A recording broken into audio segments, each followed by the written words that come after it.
우리 옆에 분하고 같이 인사하시겠습니다. 보혈의 능력으로 승리하십시오.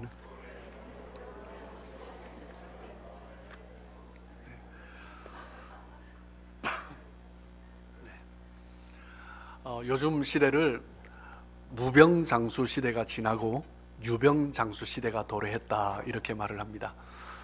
제가 어릴 때만 해도 제 기억에 어르신들이 60만 넘으시며 허리가 참 많이 굽으셨던 것 같아요. 그런데 지금은 60 넘어도 그분이 40대인지 이렇게 알아채지 못할 정도로 요즘은 너무나 건강하신 건 많이 보게 됩니다.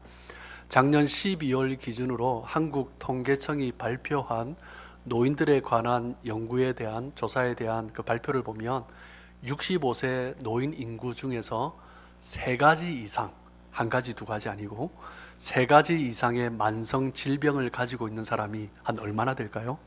51%라고 합니다. 그러니까 이제 2명의 한 사람은 3가지 이상을 가지고 있다는 거죠. 그것도 만성 질환을요. 그런데 이제 한 가지, 두 가지 가지고 있는 정도는 카운트도 안 해준 것 같아요. 그런데 그런 사람까지 다 포함하면 80%, 90% 이상이 65세 노인들은 만성 질환 가운데 있지 않나, 그렇게 예상할 수 있습니다.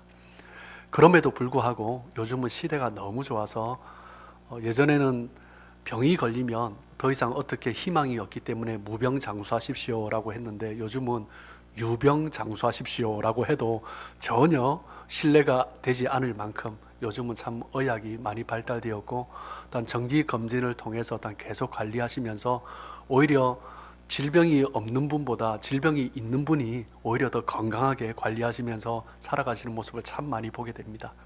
그런데 간혹 보면은 검진을 받기 싫어하시는 분이 있어요. 병원 가면은 별로 좋은 얘기 안 한다라는 거죠. 병원 근처도 가기 싫어하고, 괜히 병원 가면 질병이 있는 것 같습니다, 또 음식을 조금 가렸으면 좋겠습니다, 이런 이야기가 듣기 싫으니까 그냥 아예 병원을 안 가시기로 결단을 하신 분들이 간혹 있더라고요. 참 대단한 결단이시기는 한데, 그런데 어떻게 보면 조금 위험한 생각이죠. 한 번 사는 세상 그냥 편하게 내 원하는 대로 살다가 그렇게 가겠다라고 하시는데, 그런데 그러다가 어느 순간 갑자기 질병이 발견이 되면 자기 스스로가 알게 되었을 때는 이미 너무 늦었을 경우가 참 많죠. 그렇기 때문에 오히려 그것이 더 위험한 선택일 수도 있다라는 것입니다. 건강뿐만 아니라 인생도 그런 것 같습니다. 육체가 연약하여서 우리 인생이 질병으로 말미암아 어려움을 겪기도 하는데, 일단 인간은 죄로 말미암아 쉽게 쓰러질 수 있는 연약한 존재다라는 거죠. 그렇기 때문에 정기적으로 건강을 검진을 받듯이 우리 영적인 상태도 검진을 받으면서 그렇게 살아가야 합니다.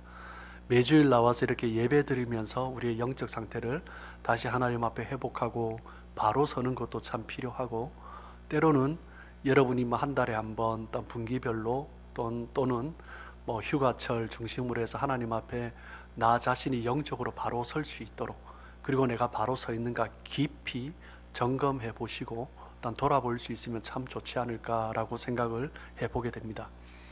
성 어거스틴은 이런 말을 했습니다. 우리의 영혼은 육체를 이끌어가는 힘이다, 능력이다 라고 표현을 했습니다. 즉 영혼이 힘이 없으면 우리의 육신 또한 바르게 이끌어갈 수가 없다라는 거죠. 영혼이 건강해야 우리의 삶의 모든 부분이 건강할 수 있다라는 것입니다. 그렇기 때문에 우리는 우리의 영혼이 건강한지, 죄의 지배 아래 지금 있는지 아닌지 늘 말씀에 비추어 보면서 점검하면서 살아가야 할 것입니다. 사도 바울은 우리가 영적으로 건강한지 아닌지 분별할 수 있는 방법을 성경에서 지금 계속 말을 하고 있죠. 함께 나누고 있는 것처럼 로마서 2장 1절부터 로마서 3장 20절까지 율법으로 말미암아 우리의 영적인 상태를 진단을 할 수 있다라고 말을 하고 있습니다. 율법은 우리의 죄를 밝혀 드러낼 수는 있지만 우리의 죄를 결코 해결할 수는 없습니다. 그렇기 때문에 우리에게 필요한 것이 무엇입니까? 은혜의 법이죠. 예수 그리스도의 그 십자가의 은혜를 통해서 우리는 죄의 씻음을 받을 수 있는 것입니다. 사도 바울이 선포하고 있는 것처럼 우리는 모두가 다 죄 아래 있다.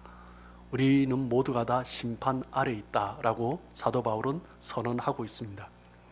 그러면서 지난 시간 우리가 함께 나누었던 것처럼 로마서 3장 13, 14, 15절 말씀을 보시면 죄 아래 있는 인간의 모습이 어떻게 제된 모습으로 드러나는가, 그것에 대해서 말을 하고 있습니다.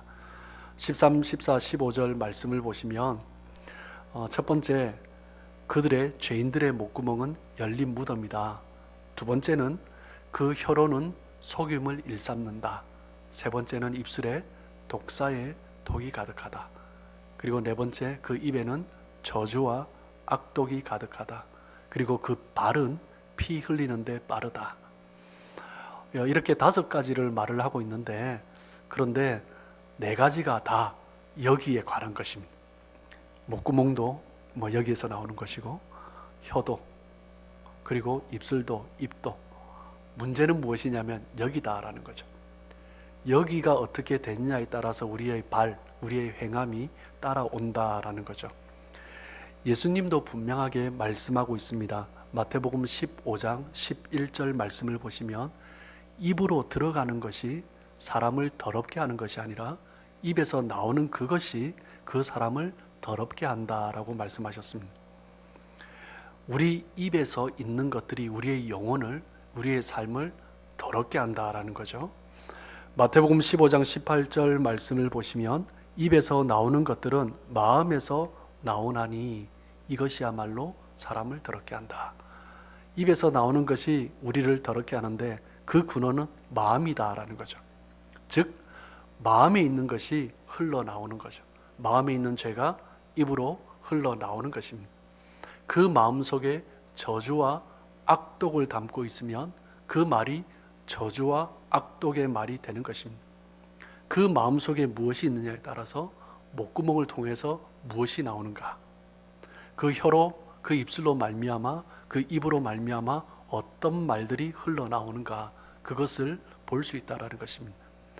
우리 인생은 본성 자체가 죄로 가득하다라고 말을 하고 있습니다. 그런데 그 죄가 우리의 마음에 죄가 가득할 때 결국 그 죄가 얼마나 우리를 지배하고 있는가, 무엇으로 알 수 있습니까? 말로 알 수 있다라는 것입니다.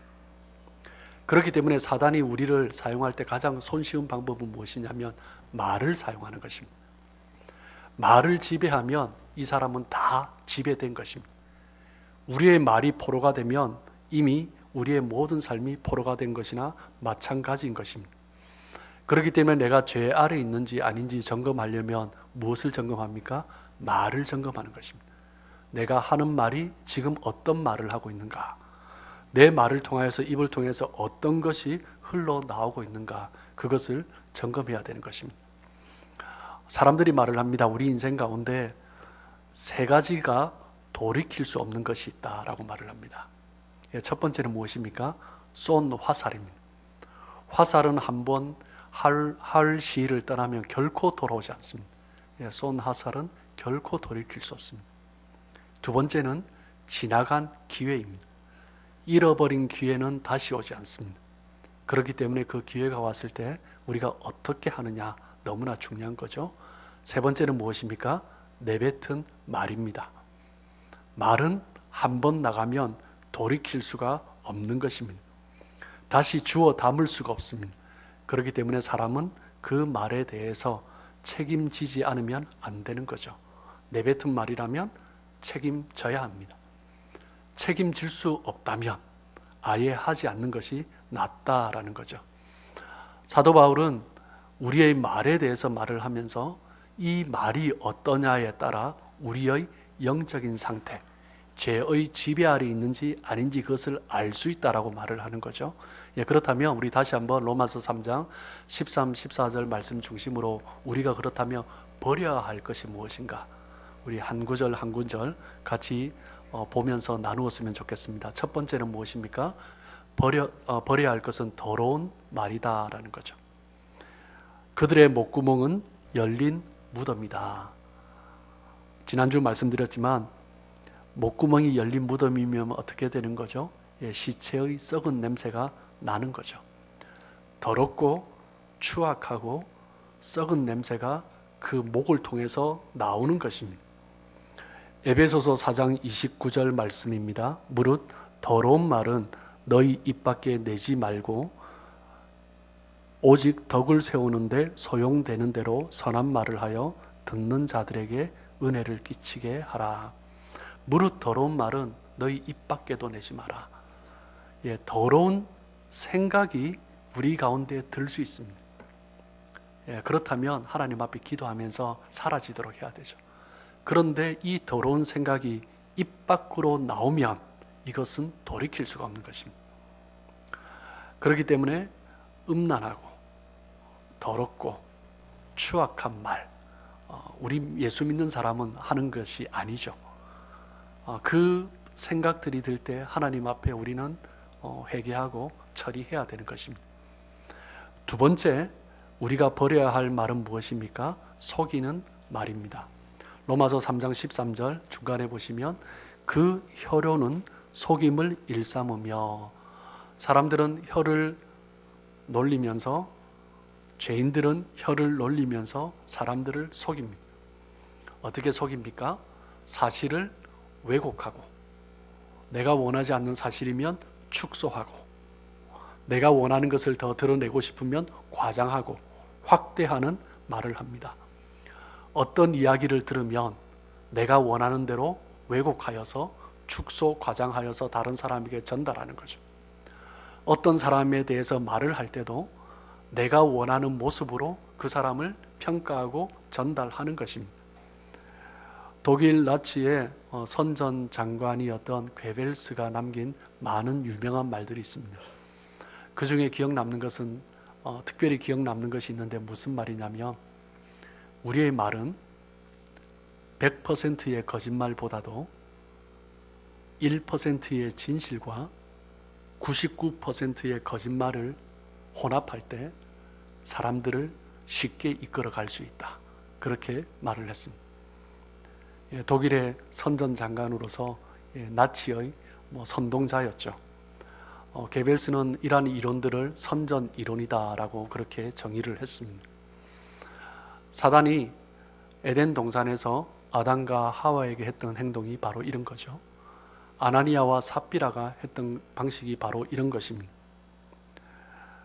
거짓말을 하면, 게벨스는 말을 하기를 거짓말도 계속하면 사실이 된다, 이렇게 말을 했습니다.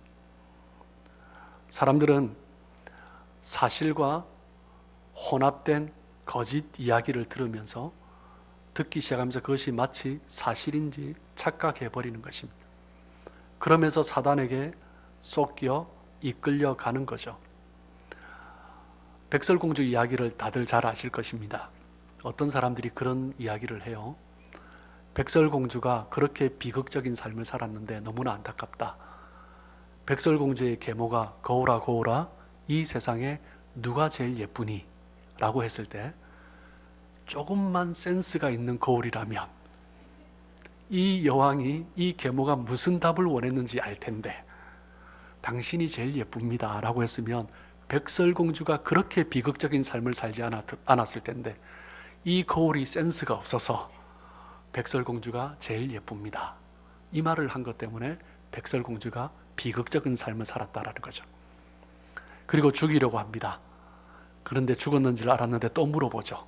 이 센스 없는 거울이 여전히 백설공주가 살아있다고 이 세상에는 백설공주가 제일 예쁩니다 라고 또 말을 하는 거예요.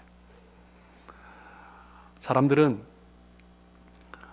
인간관계를 말을 하면서 적당한 거짓말로 상대가 듣기 원하는 그런 말을 할 때 원만한 관계를 유지할 수 있다라고 말을 합니다.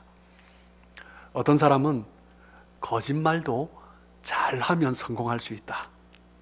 성공하려면 거짓말을 잘 해야 된다. 적당히 거짓말을 하면서 사람들을 기분 좋게 하고, 그리고 결국 그 사람을 이용해서 또 다른 일을 조종하고, 그런 사람이 능력 있는 사람이다 라고 세상 사람들은 말을 합니다. 진실만을 말하면 바보다라는 거죠. 베드로는 아나니아와 삽비라의 거짓말을 향하여서 그 거짓말은 사람을 속이는 것이 아니라 성령을 속이는 것이다 라고 책망하였습니다. 그 거짓말로 말미암아 공동체를 파괴시키는 거죠. 공동체의 순수성을 깨뜨리고 공동체의 일시성을 깨뜨리는 것입니다. 그렇기 때문에 하나님께서는 아나니아와 삽비라의 그 거짓말, 아간의 그 거짓말을 내버려 두지 않으시고 거룩한 공동체를 깨뜨리고 파괴하는 그 거짓말에 대해서는 하나님께서 혹독한 대가를 치르게 하신 것입니다. 말을 참 잘하는 사람이 있습니다. 그것보다 더 중요한 것은 그 말이 얼마나 진실한가. 사실을 말하는 것 같은데 얼마나 거기에 왜곡된 말이 들어가 있는가. 그것이 더 중요한 거죠. 우리의 말 가운데 필요한 것은 어떤 말입니까? 진실한 말입니다. 진실한 말을 할 때 공동체를 세워갈 수 있는 거죠.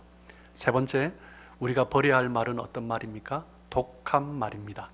3장 13절 마지막에 보면 그 입술에는 독사의 독이 있고, 독사의 독이 뭐예요? 물어버리면 죽이는 것입니다. 어떤 사람을 물면 놓지 않는 사람이 있습니다. 지적하고 부정적인 말을 하는 것이 독한 말입니다. 한번 물리면 얼마나 날카롭게 분석하는지, 무엇을 잘못했는지 정확하게 말을 합니다. 들어보면 맞는 말입니다. 그런데 정죄하고 비난하는 말입니다. 바리새인과 서기관들은 율법으로 날카롭게 분석하면서 사람들의 죄를 지적하고 정죄했습니다. 그 서기관과 바리새인들을 향하여서 예수님은 뭐라고 말씀하십니까? 마태복음 12장 34절입니다. 독사의 자식들아, 너희는 악하니 어떻게 선한 말을 할 수 있느냐? 이는 마음에 가득한 것을 입으로 말함이라. 독사의 자식들아. 그들은 율법을 가지고 공동체를 바로 세우기 위하여서 죄를 정죄한 것입니다. 그것이 선한 일이다라고 생각을 한 거죠. 그런데 예수님은 독사의 자식들아, 이 악한 일을 행하는 자들아 라고 예수님은 책망하신 것입니다. 어떤 사람은 할 말은 해야겠다 라고 하시는 분이 있습니다. 신앙생활하면서 어떤 공동체 생활하면서 어디를 가든지 꼭 그런 분들이 있는 것 같아요. 할 말은 해야 됩니다. 그 사람이 어떤 사람이든지 이 자세로 나왔을 때 할 말은 해야 되겠습니다 라고 했을 때 그 결과가 파괴적이지 않은 경우는 한 번도 없었습니다. 여전히 저의 짧은 인생이지만 돌아보면서 이렇게 말을 하고 말을 던졌을 때 그 공동체가, 그 그룹이 건강하게 세워진 경험을 한 적은 저는 한 번도 없습니다. 사람들은 할 말을 해야겠다라고 하며 그 의도는 잘못된 것을 바로 잡겠다라는 것입니다. 그런데 결과는 너무나 파괴적인 것입니다. 맞는 말을 하는 것 중요하죠. 그런데 더 중요한 것은 무엇입니까? 사람을 세우는가, 공동체를 세우는가, 그것이 더 중요하다라는 거죠. 독한 말보다, 정확하게 지적하는 말보다 더 중요한 것은 사람을 격려하고 세우는 말인 것입니다. 네 번째, 저주의 말을 버려야 합니다. 3장 14절 말씀 보시면 그 입에는 저주와 악독이 가득하고, 입에서 나오는 말마다 저주와 악독이 가득한, 그것이 바로 죄인의 모습입니다. 악한 말로 다른 사람을 욕하고 헐뜯는 말을 하는 거죠. 그리스도인들에게서는 절대로 나와서는 안 되는 말입니다. 다른 사람을 비난하고 지적하고 헐뜯는 말. 기독교 정신이 깊게 뿌리 박혀 있는 서양의 문화는, 우리 캐나다도 마찬가지고요, 재채기만 해도 God bless you 합니다. 하나님께서 당신을 축복하길 원합니다. 어떤 상황 속에서도 사람들은 하나님이 당신과 함께 하시길 원합니다. 그 사람이 연약한 모습을 보일 때 그렇게 격려하고 인사하는 것입니다. 우리 그리스도인의 모습이 그러해야 합니다. 재채기했을 때 그냥 인사말로 툭 던지는 것이 아니라 정말 우리의 진심을 담아서 누군가가 연약한 모습을 보일 때, 누군가가 힘들어할 때, 누군가가 나약하여서 쓰러질 때 정말 하나님께서 함께 하시도록 그렇게 격려하고 세우는 말을 해야 되는 거죠. 죽이는 말, 저주의 말, 부정적인 말, 상처를 주고 힘들게 하는 말이 아니라 살리는 말, 축복의 말, 긍정적인 말, 힘이 나게 하고 격려가 되는 말, 그 말을 해야 하는 것입니다. 내가 쭉 봐왔는데 너 그렇게 하면 안 돼. 안 될 거야. 그런 저주의 말이 아니라 내가 쭉 봐왔는데 이제는 될 것 같아. 이제는 될 것 같아. 그 말이 뭐예요? 전에는 좀 안 된 게 많았다는 얘기죠. 그래도 이제는 될 것 같아. 이제는 때가 된 것 같아. 그렇게 격려하고 세워가는 거죠. 시편 109편 17절 18절 말씀입니다. 그가 저주하기를 좋아하더니 그것이 자기에게 임하고 축복하기를 기뻐하지 아니하더니 복이 그를 멀리 떠났으며 또 저주하기를 옷 입듯 하더니 저주가 물같이 그의 몸속으로 들어가며 기름같이 그의 뼈속으로 들어갔나이다. 저주를 하는 사람은 결국 다른 사람을 죽일 뿐만 아니라 자기 자신을 죽인다라는 것입니다. 저주하였더니 그 저주가 자기에게 임하는 거죠. 축복하지 않았더니 그냥 그 축복하지 않는 삶, 복이 그 삶에서 멀리 멀리 떠나가는 것입니다. 저주를 옷 입듯 날마다 그 흘러나오는 말이 그렇게 되었더니 그 삶 속에 뼈 속에 깊이 저주가 사무치는 거죠. 살다 보면 분노가 생길 때가 있습니다. 저도 그렇고요. 그런데 이제 의로운 분노가 생길 때가 있습니다. 악한 것을 보면서, 잘못된 것을 보면서 너무 분한 거죠. 그런데 이 분노도 조심해야 됩니다. 의를 가장한 분노, 이것이 사단이 우리를 공격하는 도구가 되는 거죠. 어떤 사람은 그런 말을 해요. 제가 이런 얘기를 하면 예수님도 의분을 내셨지 않습니까? 성전에서 매매하는 그 상인들을 보면서 그 가난한 사람들을 뜯어먹는 그 사람들, 성전에서 그렇게 하는 모습을 보면서 예수님이 상을 엎으시고 채찍으로 다 쫓아내지 않았습니까? 우리가 그렇게 해야죠 라고 말을 하는 사람이 있습니다. 기억해야 될 것은 예수님은 자신의 감정과 모든 것을 컨트롤 하시는 분이십니다. 그런데 우리는 그게 안 돼요. 내 마음을 나도 모르는 것이 우리의 인생입니다.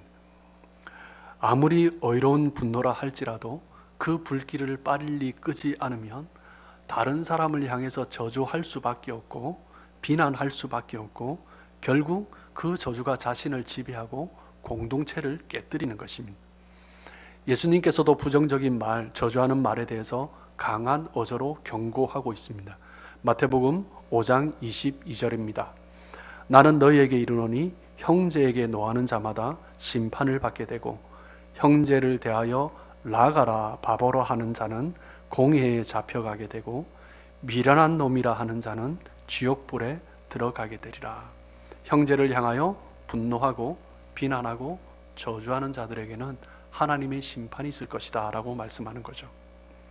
분노하고 저주하는 주님의 몸된 교회를 깨는 그러한 모습은 하나님께서 결코 내버려 두지 않으시겠다라는 것입니다. 우리의 말이 죄의 지배 아래 있으면 모든 삶이 죄의 지배 아래 있는 것입니다.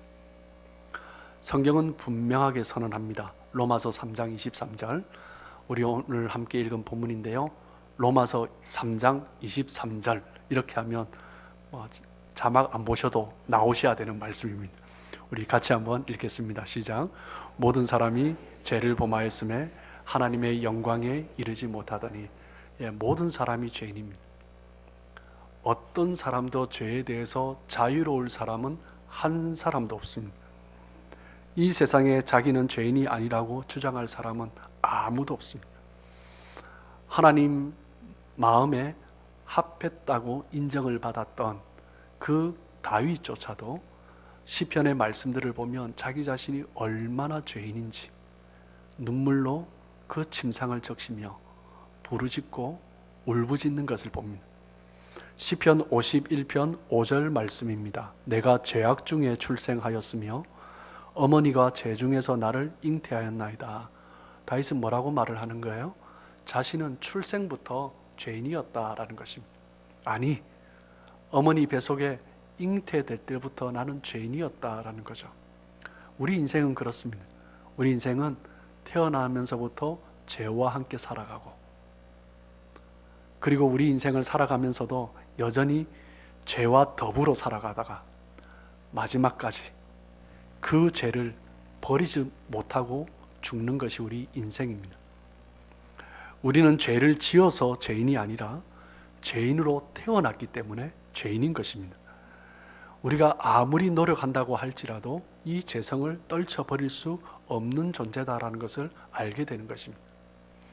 인생이 무엇인가 참 고민해보고 생각해봅니다. 그리고 나는 어떤 사람인가 고민해보고 생각해봅니다. 인생을 돌아보면서, 저의 삶을 돌아보면서 어떤 죄의 부분에 대해서 하나님 앞에 회개하고 부르짖어보고, 이제는 해결된 것 같은데 또 시간이 지나면 또 여전히 내 속에서 꿈틀대는, 버린 것 같은데 여전히 내 안에 있는 그 모습을 보면서 인생이 이런 것인가 라는 생각을 해보게 됩니다. 하나님은 거룩하신 분이십니다. 하나님은 거룩하시기 때문에 죄인은 하나님과 함께 할 수 없는 거죠. 하나님은 우리에게 뭐라고 말씀하세요? 하나님이 온전하시기 때문에 너희도 온전하라 라고 말씀하십니다. 아버지가 거룩하기 때문에 너희도 거룩하라 라고 말씀하십니다. 그렇게 말씀하시는 이유는 무엇입니까? 하나님이 우리와 함께 하고 싶어 하시는 것입니다. 하나님은 온전하고 거룩하시기 때문에 죄인과 함께 할 수 없기 때문에 너희가 온전해야 된다, 거룩해야 된다라고 말씀하는 거죠. 그런데 인간은 결코 온전할 수가 없습니다. 이 죄라는 것이 마치 그림자 같아서 빛 가운데 가까이 가기만 하면 그 그림자가 더 선명하게 드러나는 거죠. 빛이 밝으면 밝을수록 그 그림자가 얼마나 뚜렷하게 명확하게 나타나는지, 좀 이렇게 어두침침한 데 있을 때는 내가 그 그림자가 있는지 몰랐는데 빛 가운데 나오니까 얼마나 명확한 그림자가 선명하게 보이는지, 우리의 죄가 바로 그런 것입니다. 로마서 3장 21절 우리 본문의 말씀인데 같이 한번 읽겠습니다. 시작. 이제는 율법 외에 하나님의 한 의가 나타났으니 율법과 선지자들에게 증거를 받은 것이라. 사도 바울은 앞서 로마서 2장 1절부터 로마서 3장 20절까지 율법에 대해서 말을 해요. 이 율법은 우리의 죄를 깨닫게 하는 것, 죄를 발견하게 하는 것, 그리고 이 율법은 결코 죄를 해결할 수 없다라는 것입니다. 율법은 죄가 죄인 것을 드러내는 거죠. 율법은 모든 인간이 심판에서 자유로울 수 없다라는 것을 보여주는 것입니다. 율법 아래 서면 우리 인간이 얼마나 추하고 더러운 존재인가, 그것을 다 드러내는 것입니다. 모든 인간은 죄의 지배 아래 있고 심판 아래 있다라는 것을 드러낸 것이 율법의 역할입니다. 로마서 3장 21절 말씀은 어떻게 시작합니까? 이제는 이라고 시작합니다. 그 의미는 무엇이에요? 앞서 로마서 2장 1절에서 20절까지 말을 하였던 율법은 우리의 죄를 드러내고 어떤 사람도 율법 앞에 섰을 때 심판에서 자유로울 수 없다. 이제는 뭐예요? 하나님 앞에서 죄인이었던 우리가 그 죄에서 자유롭게 될 수 있는 방법이 있다라는 거죠. 이제부터 그것을 전하고 싶다라는 것입니다. 율법이 해결할 수 없는 이 죄의 문제를 이제는 하나님께서 독생자 예수 그리스도를 보내어 주심으로 말미암아 직접 해결해 주셨다라는 것입니다.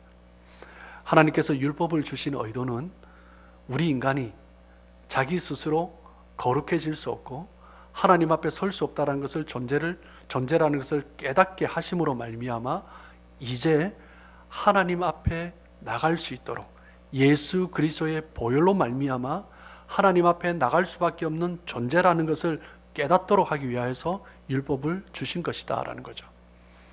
율법과 선지자들에게 증거를 받은 것이라 라고 말씀합니다. 그 이야기는 무엇이에요? 사도 바울이 지금 말을 하고 있는 것이 아니라 구약 성경과 구약의 선지자들이 이미 그것을 말을 하였다라는 것입니다. 예레미야 선지자는 하나님께서 주신 새 언약에 대해서 선포를 해요. 그리고 이사야 선지자는 한 가지의 의로운 가지에 대해서, 그리고 처녀가 잉태하여 아들을 낳을 것에 대해서 말씀을 했습니다. 그것은 무엇입니까? 예수 그리스도, 우리를 구원하실 의로운 분에 대해서 예언한 것입니다. 그런데 인간이 어두운 가운데 있기 때문에 그것을 온전히 깨닫지 못하였던 거죠. 그런데 이제는 율법으로 해결될 수 없는 우리 인간들의 죄의 문제가 독생자 예수 그리스도로 말미암아, 그 예수 그리스도의 엄청난 희생으로 말미암아 하나님께서 그 죄의 문제를 직접 해결해 주셨다라는 것입니다. 3장 22절입니다. 곧 예수 그리스도를 믿음으로 말미암아 모든 믿는 자에게 미치는 하나님의 의인이 차별이 없느니라. 예수 그리스도를 믿음으로 말미암아, 예수님은 저와 여러분을 위해서 가장 귀한 목숨을 내어주셨습니다. 가장 큰 사랑을 주신 거죠. 예수님의 그 십자가로 말미암아 우리는 더 이상 율법 아래에서만 거하는 것이 아니라 믿음으로 말미암아 하나님의 은혜의 자리에 나갈 수 있는 그 복을 받은 것입니다. 우리 구원의 조건은 무엇입니까? 율법이 아니라 믿음인 것입니다. 성도 여러분, 여러분은 믿음으로 구원 받으셨습니까? 네, 아멘. 그러면 우리는 모두가 하나님의 자녀가 되었습니다. 그 말은 영생을 얻은 거죠. 영원한 천국 백성이 된 것입니다. 제가 한 가지 질문 드리겠습니다. 한 가지 질문 드리기 전에 우리 31절 말씀 같이 한번 읽죠. 예, 그 말은 이 말씀을 가지고 제가 질문을 드리겠다라는 겁니다. 같이 읽습니다. 시작. 그런즉 우리가 믿음으로 말미암아 율법을 파기하느냐? 그럴 수 없느니라. 도리어 율법을 굳게 세웠느니라. 사도 바울은 분명히 지금까지 오직 믿음으로 구원을 얻는다. 율법은 죄를 드러내는 것이기 때문에 더 이상 율법으로 자랑할 필요가 없다. 율법을 자랑해도 그 율법으로 말미암아 죄를 깨닫는 것을 자랑하는 거지 구원과는 관계가 없는 것이다 라고 말을 했어요. 그런데 31절 말씀을 보시면 율법을 파기하지 말고 나아가 율법을 굳건히 세워야 한다, 지켜야 한다라고 말을 하고 있습니다. 예수님도 율법을 폐하러 온 것이 아니라 율법을 완성하러 오셨다라고 말씀하셨습니다. 여러분, 질문 드립니다. 그렇다면 우리는 예수님을 믿음과 동시에 율법을 지켜야 합니까? 이 31절 말씀을 보시면요. 지켜야 됩니까? 그 구약의 율법을 다 지킬 수 있으십니까? 구원을 받기 위해 예수님의 십자가도 믿고 율법도 지켜야 한다. 이 부분에 대해서 많은 사람들이 의외로 이해가 부족한 것을 보게 됩니다.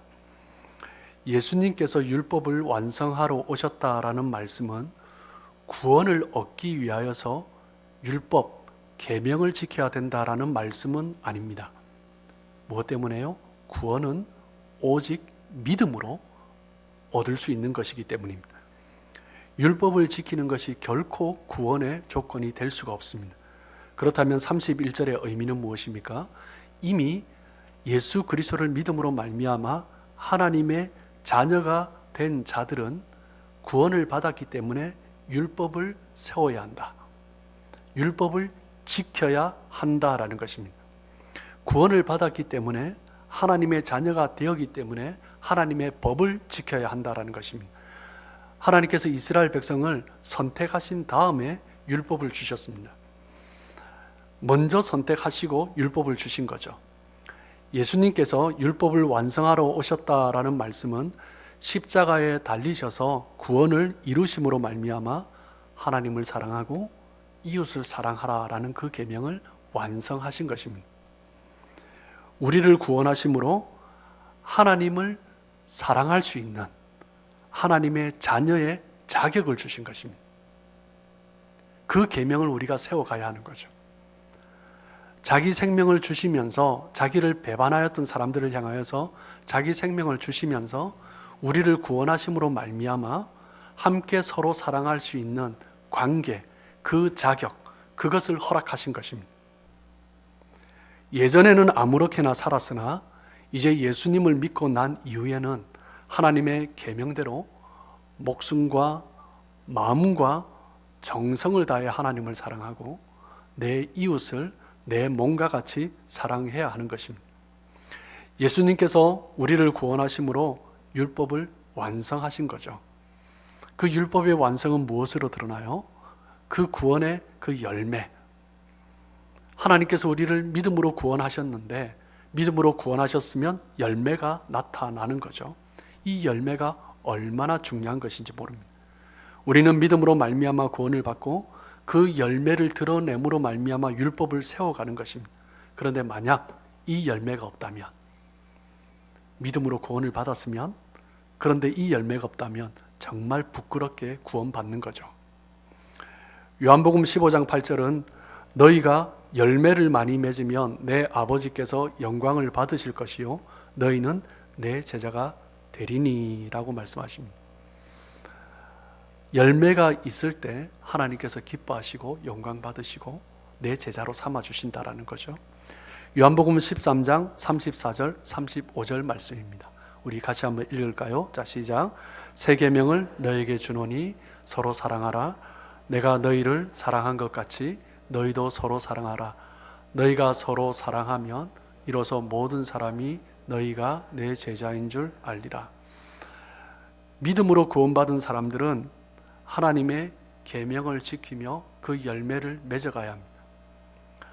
요한복음 13장, 우리가 조금 전에 읽은 15장, 이 말씀은 13장, 14장, 15장, 16장은 예수님께서 겟세마네 동산에서 기도하러 가시기 전에, 즉 십자가에 못 박히시기 위하여서 잡혀가시기 전에 마지막 제자들에게 전하신 말씀입니다. 이 말씀의 주제는 무엇이냐면 14, 15, 16장은 보혜사 성령을 너에게 보내주시겠다라는 거죠.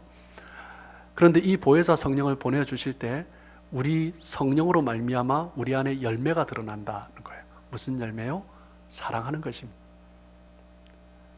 그래서 15장에 너희가 내 안에 거하고 내 말이 너희 안에 거하며 무엇이든지 원하는 대로 구하라. 너희가 내 안에 붙어 있으면 너희는 가지니, 그러면 우리가 하나님 안에서 원하는 대로 이루어 주시고 그 열매를 이룰 것이다 라고 말씀하세요. 그 열매가 무엇이에요? 사랑입니다. 성령께서 우리 가운데 임하심으로 말미암아 드러내시길 원하는 열매, 구원의 열매. 예수님이 떠나시고 성령을 보내주심으로, 보혜사 성령을 보내주심으로 우리 가운데 드러내시는 구원의 열매, 사랑이죠. 그러므로 믿음으로 구원받은 사람들은 하나님의 계명을 지키며 아름다운 열매를 맺어가야 하는 것입니다. 사도 바울은 2장 1절부터 율법의 역할에 대해서 말을 하고 있습니다. 율법은 무엇이라고요? 우리의 죄를 발견하는 것입니다. 우리가 죄인인 것을 깨달으면 그 깨달은 자로 하여금 하나님께서는 예수 그리스도의 보혈의 능력으로 나아갈 수 있는 그 은혜를 주신 것입니다. 그로 말미암아 우리는 죄 용서를 받는 거죠.